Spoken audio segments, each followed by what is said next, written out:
Welcome back. As the summer temperatures spike here in Florida, heat-related illness is a growing concern for Tampa Bay.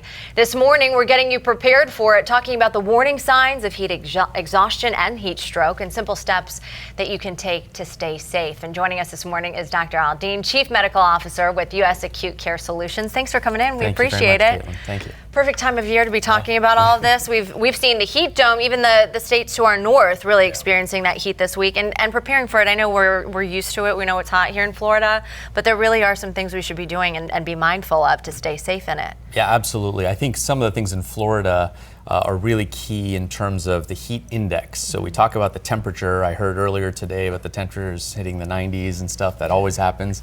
But the key with Florida, especially in Tampa, is the humidity. And the humidity adds to what we call the heat index, which is a combination of the temperature and the humidity.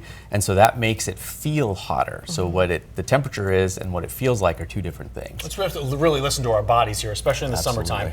Tell us, how can we know whether or not we have heat exhaustion versus heat stroke? It's a great question. So heat exhaustion is the milder form. And I say mild, it still feels bad. Anyone who's had heat exhaustion, who's been out in the heat and feels dizzy, lightheaded, headaches, maybe even nausea, maybe even vomiting, that's the simple heat exhaustion.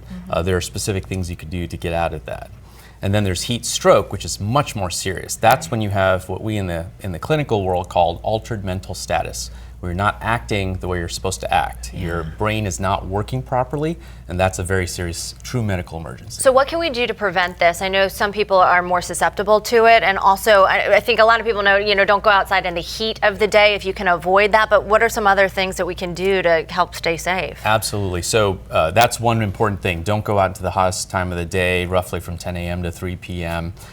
Pre-hydrate, that's one that I always tell people, is not just hydrate while you're there, but have a few bottles of water before you go out there. That keeps your body charged up. And then sun exposure is really big. So it's sort of counterintuitive. Oh, I want to not have long sleeves, but actually long sleeves can be very good because they can help prevent sun exposure. Loose fitting generally, breathable substances, materials generally, and then sunblock. Sunblock is key, and head exposure. You always know, I always see the landscapers out there with the hats and long sleeves, and at first you're like, oh, they must be dying, but they know, they're outside, they certainly know. Absolutely, they're pros.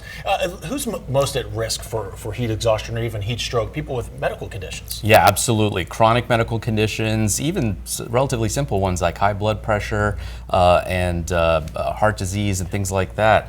Those people are at higher risk.